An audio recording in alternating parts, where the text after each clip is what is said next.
I've been fortunate to have had several careers in my lifetime, from a soldier, a finance director, to today, a YouTuber. Still feels a bit weird to say that. It's not anything special, but I've personally learned tons throughout my career journey. So in today's video, I want to share with you 10 lessons in the hope that they could be somewhat helpful to you. And if you're new to the channel, my name is Tay from Financial Tortoise, where we learn to grow our wealth slow and steady. Before we jump into the lessons, let me give you a quick primer of my career path to give you some context. Let's start out with my first career. Having participated in the Army ROTC program when I was in college, I received a commission as a second lieutenant into the US Army immediately after graduation. I served a total of 6 years in various roles: platoon leader, company executive officer, battalion intelligence officer, etc., culminating with the rank of captain. After my time in the Army, I was curious to know what the rest of the world had to offer, so I went to business school to get my MBA, which led me afterwards to a corporate career where I had various roles as manager, senior manager, associate director, and finally culminating as a finance director, which leads me to today. After 10 years in the corporate world, again, I was curious to know what else the world had to offer, so I decided to try my luck as a content creator. So for the past couple of years, if you've watched me long enough, I've been creating videos about personal finance and investing on a weekly basis. And thank you to all of you who have endured through my videos, especially the earlier ones. Alright, enough of my boring chronology. Again, it's nothing special, but I'm hoping the lessons I learned could be somewhat beneficial to you depending on where you're at with your own career path. The first lesson I learned from my career path is when it comes to taking on a new job or a new career path, follow what scares you. I know not everyone agrees with me on this, but I firmly believe that if you want to have a thriving long career in whatever field you choose, it's important that you pursue hard things and hard jobs that scare us. Life in essence is all about exploration, especially when we're young. Exploring not only what's out in the world, but exploring ourselves, our capabilities, what we're made of, and also what we aren't.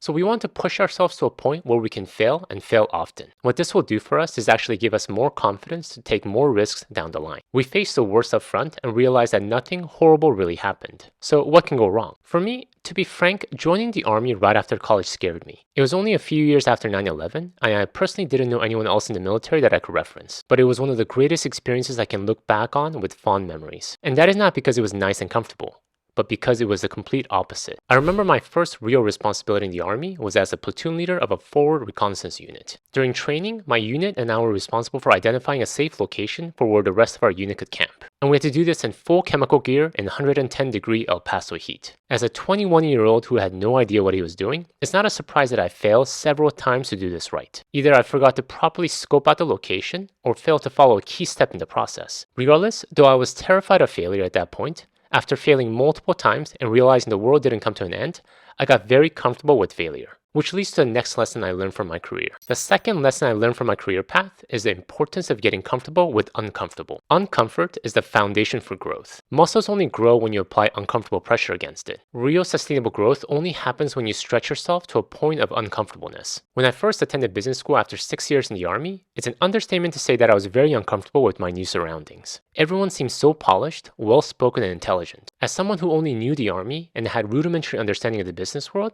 I felt like a fish out of water.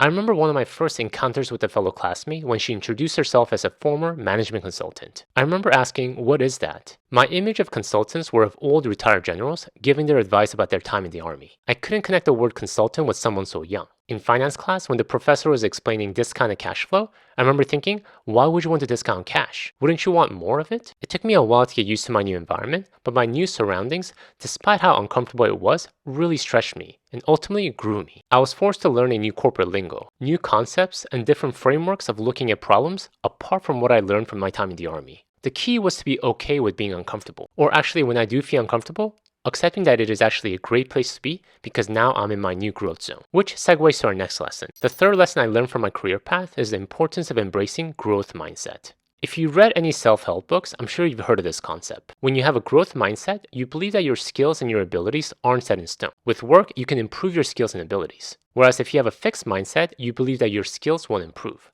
no matter how hard you try. We see this all over school classrooms now. I see it plastered all over my kids' school.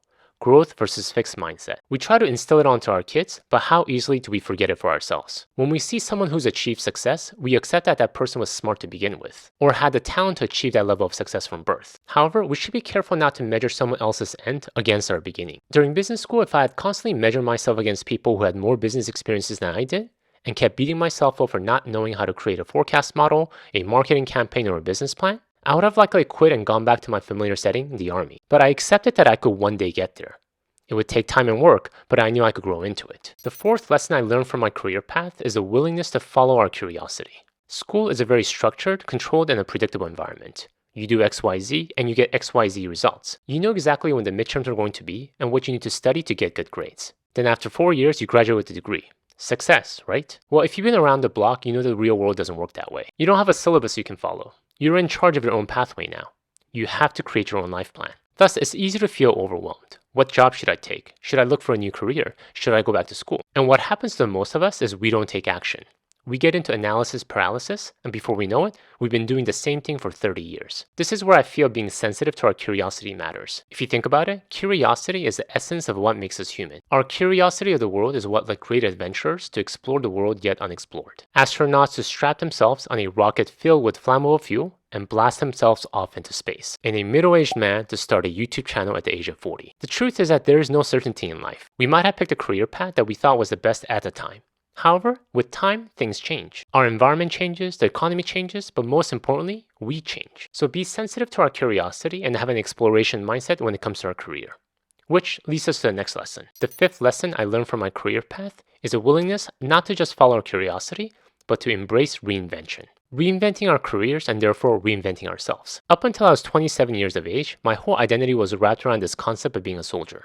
That was all I knew. I had curiosity and that led me to business school. But to reinvent myself was a whole new concept. I had to learn how to let go of my past identity as a soldier and embrace my new identity as a business manager. It might sound silly, but one of the challenges that a lot of soldiers have after their service is knowing how to use first names. We spend most of our days referring to each other by our rank and our last name. Sergeant Johnson, Specialist Chavez, Captain Kim. I got so used to it that it was odd for me to even hear my own first name, Tay. But in the business world, we don't go around calling each other Analyst Smith or Manager Lee. I had to reinvent myself into a new role, and that I had to start out by getting comfortable using people's first names. Again, this might sound really odd to you, but fellow veterans I'm sure can empathize. In the current fast-paced world and tomorrow's faster-paced world, I feel this concept of reinvention will become more and more important. The days where we have one career or one job will be rare. Thus, we want to get comfortable shedding our old past and embracing new ones, often and quickly. The number 6 lesson I learned from my career path is the importance of constantly upgrading our skills, not anchoring ourselves on yesterday's skills. When I first started my corporate career, I remember one of the most coveted skills was the ability to create intricate Excel spreadsheet models. A model with multiple tabs that are all interconnected, and when you change one number, everything in the model magically would update to provide you with this final analysis. Now, if you can connect multiple sheets together, you're a bona fide master Excel ninja. However, with time as technology improved, I noticed more and more how complex analysis could be done via cloud-based planning software. Excel models, despite how useful they may be, one of their major drawbacks is that they can become unstable. They could break because of a wrong input or human error. A good chunk of time would be spent on managing all the models versus actually running analysis. But these cloud-based planning softwares are not only more stable, but more secure and more easily accessible. If you're an Excel ninja, your relevance to a marketplace diminished, while the market value of individuals who can manipulate these cloud-based planning tools increased. The world again is constantly changing. 100 years ago, when horses were the main form of transportation, horseshoe blacksmiths were high in demand. But once cars became the main form of transportation, they became museum pieces. Just because you're a master of a certain skill at this point, don't bank on it being able to keep you competitive in the marketplace in the future. Constantly look to upgrade your skill based on the changing landscape. The number 7 lesson I learned from my career path is the ability to leverage forward my talent stack towards my next endeavor or my next career. Despite how quickly the world is changing, no talent or skill we learn is actually wasted when we approach each phase of our career with zeal and passion. They all accumulate to build our talent stack that we can leverage forward towards the next phase of our lives. The term talent stack was actually coined by the cartoonist Scott Adams, best known for the creator of the Dilbert cartoon series. It describes developing a variety of skills which combine to make someone a sought-after commodity. Today, I make videos about personal finance. Never in a million years could I have ever imagined myself spending my day recording myself for the world to watch. I have no videography experience. I don't know the first thing about framing a shot. And if you gave me a mic 2 years ago, I wouldn't even know how to turn it on. I bought my first camera when I turned 40 years old. However, despite my lack of video knowledge, I realized I had other skills that I accumulated over the past 2 decades that I could leverage forward towards this endeavor. As an Army officer, I spent quite a lot of time conducting briefings. Briefing about our upcoming training operation. Briefing about which roads to avoid when navigating hostile areas. Briefing about why we need to wear reflective vests when jogging on the street. Though at the time I hoped to never give another briefing again, What all these briefings did for me was it helped me to really hone my communication skills. I mean, briefing 3-star generals who would grill you for hours would do that to you. And my time in the corporate world where I would spend hours behind the spreadsheet running this and that analysis really helped me to hone my skills with data and reports. Reading a dense audit report became a friendly exercise rather than something to dread over. And all these skills that I picked up along my career journey, despite my doubt of their usefulness at the time, came to build my talent stack. At the time, they seemed irrelevant. Where would I ever apply these skills again? But surprisingly, they came to give me the confidence and the skill to speak intelligently about money today. And on YouTube, of all places. Interesting where life takes you when you follow your curiosity and embrace reinvention. When you're constantly pushing yourself to try new things that scare you and are working to upgrade your skill set, you'll never know when they'll become useful again, but they will. They'll build your talent stack to make you a highly sought after commodity in whatever endeavor you choose. The number 8 lesson I learned from my career path takes a little step back from our current momentum, and that is to not take ourselves so seriously. So far, we talked a lot about how to find success in our career, getting comfortable with uncomfortable, embracing growth mindset, and looking to reinvent ourselves. So it is easy to place our career in the center of our lives. However, recognize that having a successful career is just one component of our lives. It doesn't define our lives. I personally want to have a fulfilling career. However, I don't want that to be the ultimate goal. So in order to not let it consume me, I have to tell myself to not take myself so seriously. I follow my curiosity because I'm curious, not so that I can impress random people about my career success. I embrace growth mindset because I genuinely enjoy growing, not so that I can let other people know how much I've grown. When I was rejected from my dream business school or my dream job, I thought my world was over. I would be relegated to a life of mediocrity for the rest of my life. However, life moves on, and it did for me. My parents still loved me, my wife embraced me, and my kids didn't care as long as I was spending time with them. So despite how important our career may be, let's be careful not to make it the center of our lives. Don't take ourselves so seriously. The number 9 lesson I learned from my career path is the importance of getting our financial household in order, especially if you want the flexibility to make change and pursue change. You have curiosity. You have a growth mindset. You want to reinvent yourself. However, if you don't have leverage, you'll have a really hard time making change. And money, having your household's finances in order, is your greatest leverage to make this happen.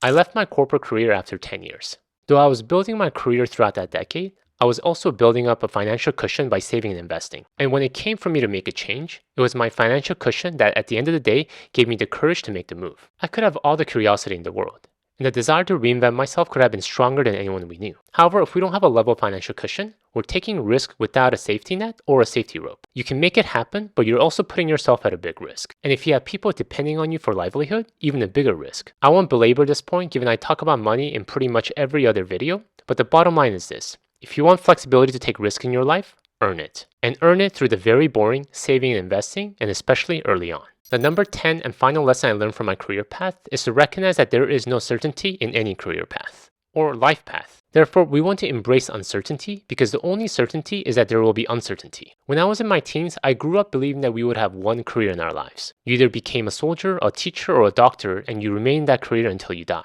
However, in today's dynamic world, that is untrue. Yes, you might maintain the same functional specialty such as being an engineer. However, the projects, the industry, and your whole career landscape will continue to change. It will never look the same. I saw this throughout my time in the army, the corporate world, and now even in social media landscape. Certainty is a fantasy. So the best approach is to accept reality and develop our uncertainty muscle. Build up the ability to navigate new situations and new challenges. Look at each problem as solvable.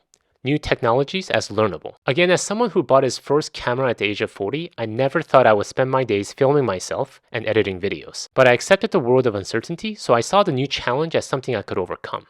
New skills as something I could learn. And I'm the first one to admit, I don't do it well most of the time. I mean, just check out my earlier videos. I still feel like throwing up whenever I see them. But I'm excited because I'm growing. I'm not sure where my YouTube journey will lead me, but it's exciting to be part of something that challenges and stretches me every day. Thank you guys for watching. In the spirit of uncertainty, if you'd like to learn more about how to navigate uncertainty with confidence when it comes to your money, please check out my video here. Until next time, all the best.